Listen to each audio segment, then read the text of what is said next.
Ebrahim Raisi ছিলেন ইরানের একমাত্র প্রেসিডেন্ট যিনি সরাসরি ইসরায়েলি ভূখণ্ডে হামলা করার সাহস দেখিয়েছেন। শুধু তাই নয়, গাজায় গণহত্যার প্রতিবাদে তিনি যে ভূমিকা রেখেছেন, মধ্যপ্রাচ্যের কোনো নেতাই সেই সাহস দেখাতে পারেনি। এসব ঘটনার পর রাইসির মৃত্যুকে সন্দেহের দৃষ্টিতে দেখছেন ইরানের রাজনৈতিক বিশ্লেষকরা।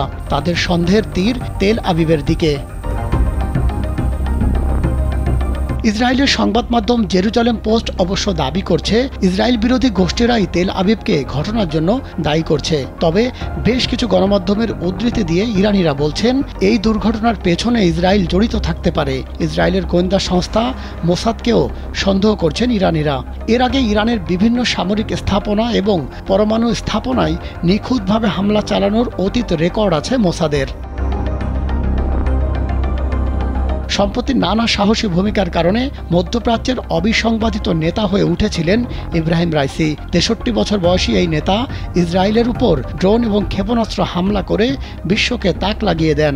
তাছাড়া দেশটির ইউরেনিয়াম সমৃদ্ধ করার জন্য সামনে থেকে নেতৃত্ব দেন রাইসি। এসব নানা কারণে রাইসির মৃত্যুর পেছনে ইসরায়েলের ষড়যন্ত্র খুঁজছেন আন্তর্জাতিক রাজনৈতিক বিশ্লেষকরাও। দ্য ইকোনমিক টাইমস এক প্রতিবেদনে বলছে এই মৃত্যুর ফলে গোটা মধ্যপ্রাচ্যের নেতিবাচক প্রভাব পড়বে। তার আকস্মিক অনুপস্থিতিতে মধ্যপ্রাচ্যে বিশৃঙ্খলা দেখা দিতে পারে।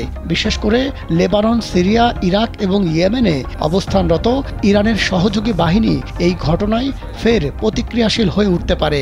ফলে মধ্যপ্রাচ্যের ভূরাজনৈতিক প্রেক্ষাপট পাল্টে দিতে পারে।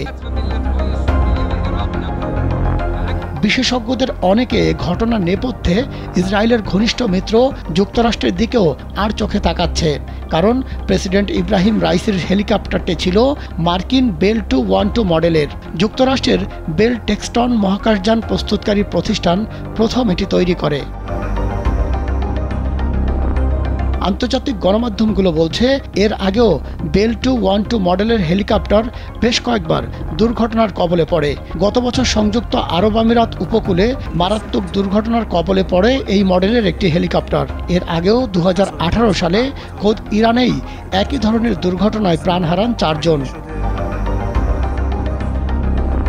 মার্কিন এই হেলিকপ্টারের দুর্বলতা নিয়েও সামাজিক যোগাযোগ মাধ্যমে ব্যাপক প্রশ্ন উঠেছে। তেহরান কি হেলিকপ্টারের এই দুর্বলতা সম্পর্কে কিছুই জানতো না? সেই প্রশ্নও ঘুরপাক খাচ্ছে। নাকি এর পেছনে দেশীয় কোনো ষড়যন্ত্র রয়েছে, সেদিকেও ইঙ্গিত দিচ্ছেন অনেকে। মাহমুদ সোহেল, কালবেলা।